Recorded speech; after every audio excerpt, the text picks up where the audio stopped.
Since the collapse of the Nazi Party, we have seen art critical of fascism and the Nazis, the great commentary or satire. Take 1984's examination of fascism and the nature of totalitarianism. The Lord of the Rings, while not an allegory for World War II as Tolkien made clear himself, it can be seen as that since he despised the Nazis and wrote much of the book during World War II. There were even works of art centered around fighting the Nazis like Inglourious Basterds and the Wolfenstein games. But these works of art were created because of the existence of the Nazis themselves. There was a time before they came to power where works of art in Germany, specifically the Weimar Republic, entered a phase of creativity that was truly remarkable.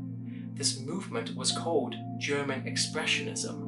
This movement in expressionist art was grand and visionary, and the world grew in appreciation for German cinema.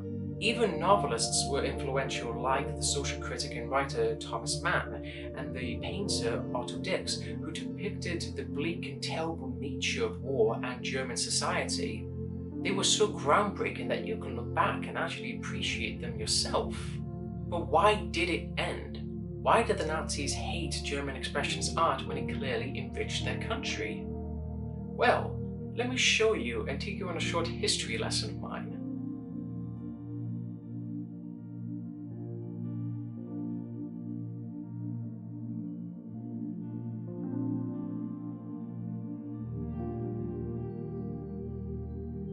The history behind the German Expressionist movement that grew into prominence from the 1910s and early 1930s can be defined as an era of embracing stylistic art and the rejection of films and paintings based on realism. Many things took place that greatly influenced and pushed the desire to create expressionist art. The history behind the German monarchy played a significant influence. It was conservative and greatly authoritarian. The oppression by the monarchy opened the desires for expressionist art to be created. Expressionist art then can be seen as a reaction to the years of oppression and censorship from this era.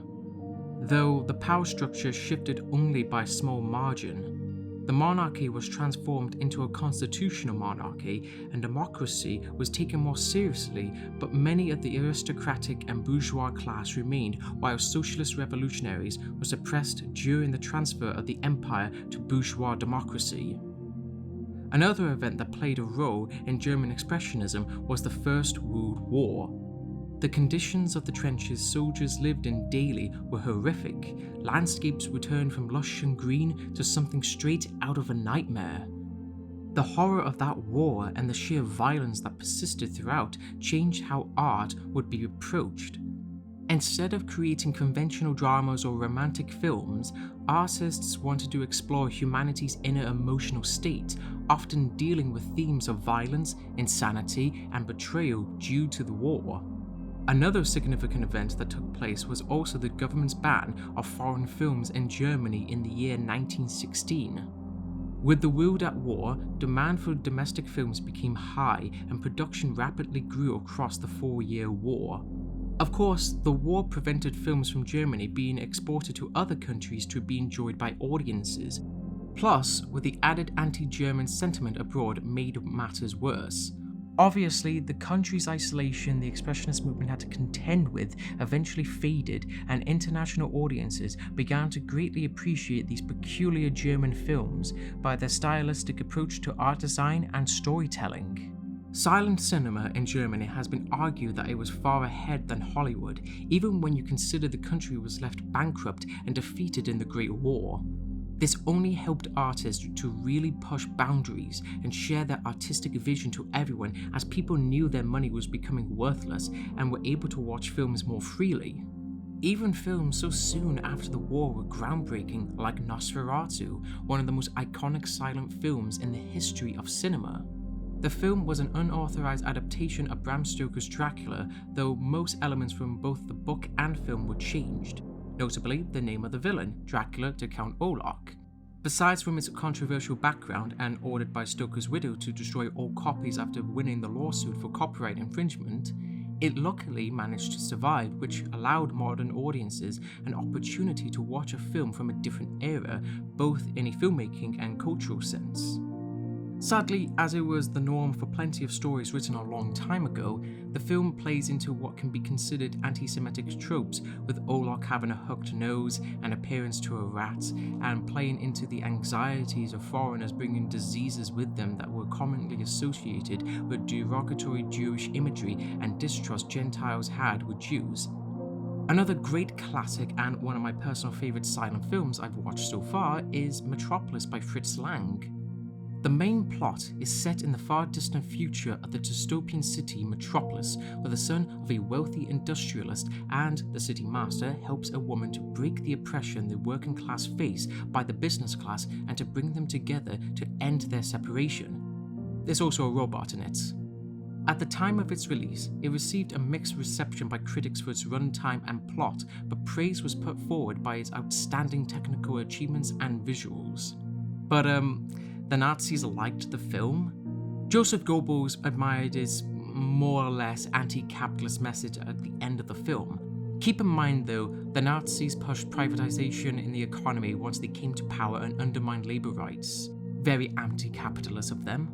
Even Hitler liked the film's element of one person uniting the classes to achieve equality, which he would later devise in a Nazi propaganda film to promote nationalism instead of equality in Triumph of the Will.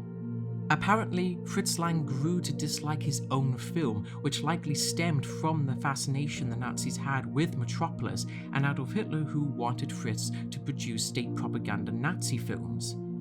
Of course, Metropolis was released in 1927, during which the Nazis were slowly gaining momentum and the influence and far-right rhetoric of nationalism and unhinged anti-Semitic conspiracies were starting to take shape. The age of German Expressionism was about to come to an end, and stylistic films such as Metropolis would not be the norm. The pre-Nazi era in Germany, the Weimar Republic, was uniquely progressive for the time in Europe. The progressivism in Germany helped give rise to a renaissance in the reinvention of artistic expression, as Germany was widely accepting of gay people, including trans people. One of the early magazines that devoted to trans issues, The Third Sex, pushed the term transvestite, while referred in its modern use for cross-dressers, referred back then to both transvestites and transgenders. It's wild to think that our current understanding of gender was being just as questioned back then. Even surprising, for me at least, there existed gender affirmation surgeries in, would you guess, Germany. It was, though, still an uncommon practice, especially when people identify as the opposite gender.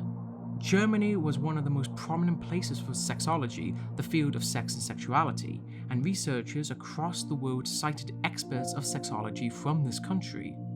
When minorities and women, since they were looking to emancipate themselves during this time, are not actively being oppressed and censorship becomes more relaxed, anyone from any background can then produce works of art or write articles that don't seemingly fit within heteronormativity or other forms of the status quo, without the high probability of backlash from conservatives and other reactionaries.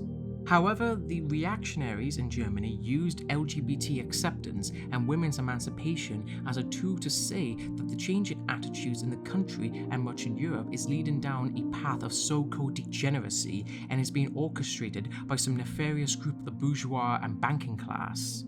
I don't think I need to make it more obvious that they were referring to Jewish people. Anti-Semitism has long been used to scapegoat Jews for the failures of capitalism and for other things for 1,000 years, and gained prominence by historical events such as the Dreyfus Affair and the publication of the Protocols of the Elders of Zion, a plagiarized document promoting the Jewish question, which was resoundingly debunked by the British publication The Times in 1921. So if you see neo-Nazis, fascists and pseudo-intellectuals, Jordan Peterson fans and the like, that use this document as proof that Jews control the world, they're citing something proven fraudulent 100 years ago. Kinda shows the intellectual honesty of the far right. Now, we reach the point in the video for why German Expressionism came to an end. From the late 1910s to the beginning of the 1930s was a short time of prosperity for art and queer people, a time for liberalism and democracy to thrive even when class antagonism was going on in the background, but took a sudden turn to fascism. It could be argued that the Weimar Republic was going to inevitably fall apart due to many internal issues the country faced. A world war happened, and Germany was blamed for causing it, which gave life to an anti-Semitic conspiracy called the Stabbed in the Back, where the German army didn't lose the war in equal battle. They lost because the people at home undermined them. Especially the economic crisis that followed both after the war and Wall Street caused right-wing thinkers to believe this could only be the works of the left wing, the Marxists, and the Jews. One notable person believed it adamantly and used it as rhetoric to remake Germany: Adolf Hitler. As Hitler focused on gaining power and looking to implement his fascistic vision for Germany and eventual attempt at world conquest, his vision on German expressionist art were one filled with contempt. He despised the grotesqueness they displayed of society and said they offended the German people themselves. When he was younger, he was a painter before becoming a politician and preferred realistic depictions of landscapes which were no longer an interest that the art establishment cared for anymore. Their interest lay in the style of the Expressionist movement. Over the years, as he was the leader of the NSDAP and spent the time to gain relevance in drawing in workers to avoid them being supportive of communism and getting industrialists to support the party, Hitler and the Nazis disseminated views that society is crumbling under the power of the wealthy global cabal of Jews and was causing Germany to become a degenerate state by the creation of art, targeting German Expressionism. Soon after years of intimidation, the purging of their political opposition, in the last democratic election Germany would see again until after the Second World War, the Nazis were in power and were able to carry out their plans. In 1933, German students, brainwashed by National Socialist ideology, held a book-burning demonstration to destroy books deemed to be un-German. Joseph Goebbels, who was the Minister for Popular Entertainment and Propaganda, made it the party's goal to make all works of art and popular culture in line with the Nazi vision. So Jews were purged from the arts, including any deemed to be a Jew for their association of expressionist art, and the art by the undesirables was considered degenerate. He was involved with the National Socialist German Students Association, as in the Nazi Party's early history, conservatives from the middle class who were believers in ultranationalism flocked to the party for their discontent of the existence of the Weimar Republic. Hitler very much understood how to attract newcomers to the party, especially those of the conservative middle class, because in Mein Kampf in chapter 12, where he discusses the party's early history, he made one striking comment that to draw people in, you must target the dissatisfied and not those who are well-adjusted and happy. The Young movement was intended primarily to appeal to these last. It is not meant to constitute an organization of the contented and satisfied, but to embrace those tormented by suffering, those without peace, the unhappy and the discontented. And above all, it must not swim on the surface of a national body, but strike roots deep within. This made it easier without higher government officials getting involved to fully embrace Nazi ideology and destroy any perceived threat to the state and leader. The Nazi German Student Association's main office for press and propaganda sought to destroy literary works that were apparently anti-German and any work of Jewish intelligentsia that were believed to be corrupting German culture. The university students in May of that year burned at least 25,000 books, raided from shops and libraries in the infamous Nazi book burning. Among the books that were burned were left-wing political theories such as Karl Marx's Communist Manifesto and the works of other socialists. Even German expressionist books like All Quiet on the Western Front were burned as well. The aim of totalitarianism is to eradicate cultural works that fit outside their ideology to ensure compliance and unquestioning loyalty in the populace that fully believe in the movement, and what this book burning showed is only through violence can their aims be achieved. To further drive the point home that expressionist art was unacceptable, in 1937 the Nazis created two art exhibitions. One was held for art deemed to be appropriate for German society, that of statues of naked men and landscapes that were, well, meh. Don't get me wrong, paintings of landscapes can look outstanding. Albert Bierstadt's paintings give a rather fantasy element and his work is brilliant. But this? It's, well, dull. I'm not the only one who feels this way. The second art exhibition was reserved for the apparent degenerate art, paintings claimed to be made by Jews and Bolsheviks, though only 6 out of 112 artists in the exhibition were Jewish. It was meant to show the inhumanity and corruption of the paintings by these deranged artists, that the Nazis purposely tried to stir people to be disgusted by the sight of them by hanging the paintings askewed and writing descriptions of how degenerate they were.